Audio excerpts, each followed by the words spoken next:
Aquarius. Hi, yay! It's March, and we got things to talk about. So, first and foremost, I want to say there's a lot happening. Mars is changing signs. Mercury is changing signs twice. Yeah, twice. And Venus is going retrograde. So, instead of cramming it all into one video, I decided to just make a separate video for it. So, check that out when you're done because it's actually important energy. Mars is our drive, Mercury is how we think, and Venus retrograde is its own beast. And it'll help make decisions about relationships, values, and yeah, no plastic surgery or any like, I gotta do stuff, permanent decisions about my physical appearance. None of that. None of that. So, let's talk about your moons. Let's talk about your moons, honey. So, the first is a Virgo full moon, which happens on March 12th, and it's in your 5th house of dating for sport and children and just fun times, having a good old-fashioned good-ass time and romance. So this is the best, I mean, I shouldn't say the best house, but like, listen to it. That's pretty fun. So your full moon there is like, there's this release in this energy though.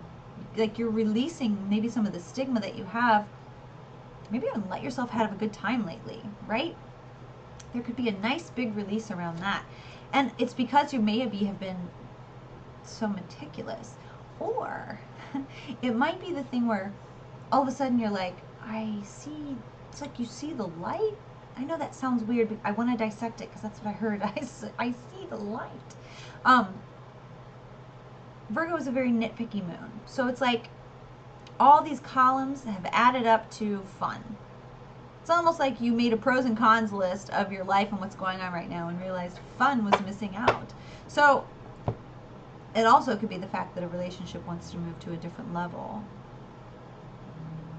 One that was just kind of fun and sporty, and all of a sudden it's like, you know, I actually think I want to take it to the next level. But don't, well, if it's watch my video on Venus retrograde. Watch it. Because she goes retrograde on the 4th, and this happens on the 12th, this full moon. There's a good, you can get rid of people that you're just kind of hanging around, people that you're kind of dating just for fun, but nothing's ever going to happen. Just like get rid of it, unless you want it to go deeper. And then like, but that whole fun situation of just like dating for sport is going to be slightly eliminated there. And it's just because of that little pros and cons list, that meticulous nature that you have around it, where you're like looking at everything with a microscope. A microscope? Yeah, a microscope. A monocle. Yeah. And then there's an Aries new moon on the 26th, and that falls in your 12th house of your subconscious. Hidden sector, karma, deep karma from past lives. Hey. So you have a chance to heal that. So it's Aries. Aries is quick. Aries is like, boom, things are happening. I'm pioneering. This is new. This is fresh. It's something I've never tried before. Follow me. And since it's a new moon, we're planting a seed, and it's in our subconscious. So there might be things that you might subconsciously be planting some serious seeds around the 26th. So mind your thoughts. Definitely mind your thoughts. But also, this would be a great time to do mantras before you fall asleep. That's right. Taking the time to say the things that you want, put them in present tense. Like what was mine the other day? I'm a Libra, and sometimes I have a hard time making decisions. I have a hard time making decisions often. Like lunch to me is like,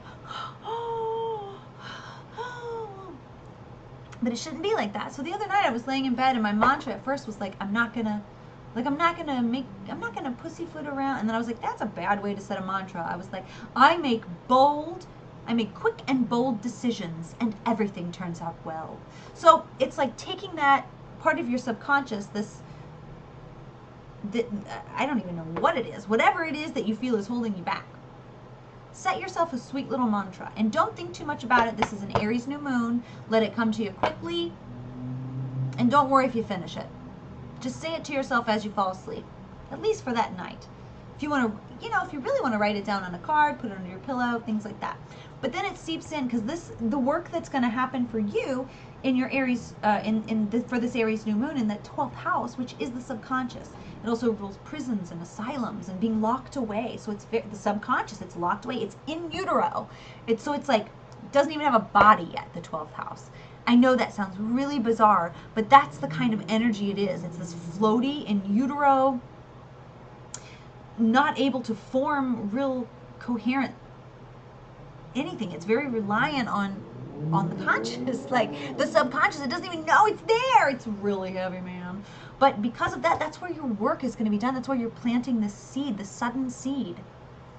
And it can come out of nowhere too, where you're just like, oh my God, I can't do this anymore. I can't be like this anymore. And then your first response might be to be like, oh, negative think. And then it's like, no, no, no. Set a positive mantra before you fall asleep every night, because that helps put in your subconscious. Do when you're meditating, whatever. I just think sleep is easier because, well, what else are you going to do when you fall asleep?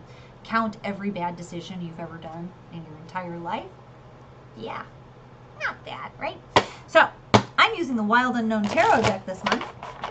The jury is still out on it. The illustrations are lovely, but it sort of symbolizes the trend that tarot has taken. But because I had such a strong reaction to it, I was like, I should probably get this deck and work with it. You know how it is. So, sweet Taurans, what do we got for the month? For the loaded month of March. Munch.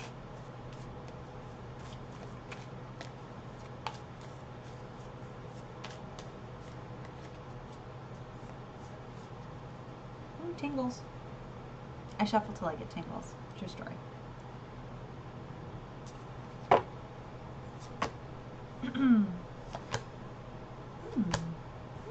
A lot of temperance. This card's been coming up for everybody this month. Okay. So, Son of Swords is where we're starting. Now this is really the Knight of Swords. It's just her depiction, the artist. Well, you might be feeling a little argumentative. You might be feeling like there's some shit you need to get off your chest, some things that you need to say, and guess what? You do. You should say it, because something has been happening that makes you feel like there's a bit of an injustice. There's a bit of an imbalance that's going on, and a lot of it you've kept your mouth shut about. Hello, thank you.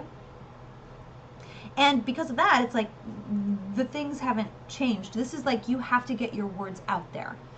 They're going to come out a little brash, a little more abrasive than you like. I'm sorry to say that, but it's true, because that's the energy of the Son of Swords, the Knight of Swords.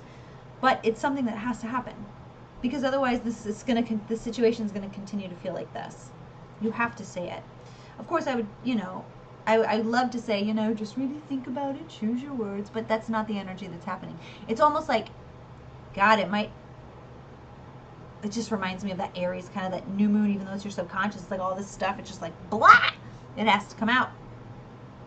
Because the energy has to be changed. Whatever is going on with you, it's like there's this energy it needs to be changed into another form by your hand, or else it's going to change itself out of your control, and you're not going to like what it changes into. But if you're the chemist and you're taking this energy and you're molding it into something else, mantra, then you have the opportunity to designate its outcome, as opposed to someone just letting it fester, letting it hang out, letting it morph on its own.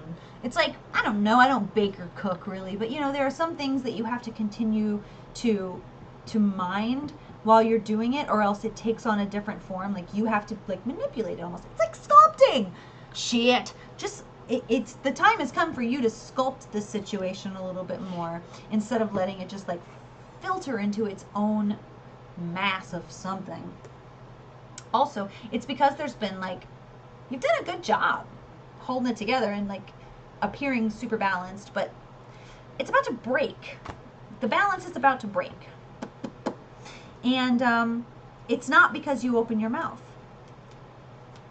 Actually, you opening your mouth is kind of what puts it back in balance. Because things can't really be like they are right now.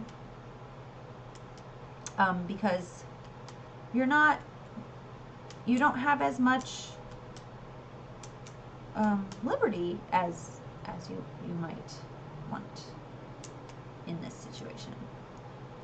It's very interesting, because it's like you don't want to stir the turd, because on the outside things look rather balanced, but they're not.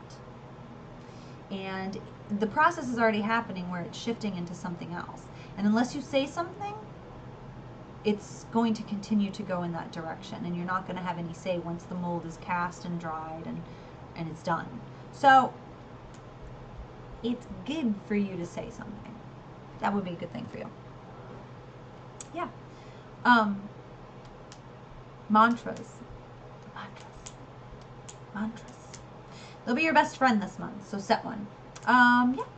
And other than that, you really do need to watch.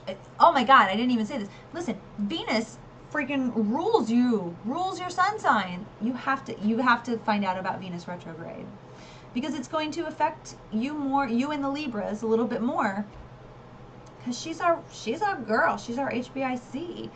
She is what keeps us in balance. Woo! Watch the video, okay? And don't forget to subscribe, comment, like, all that good stuff. And I will see you next month.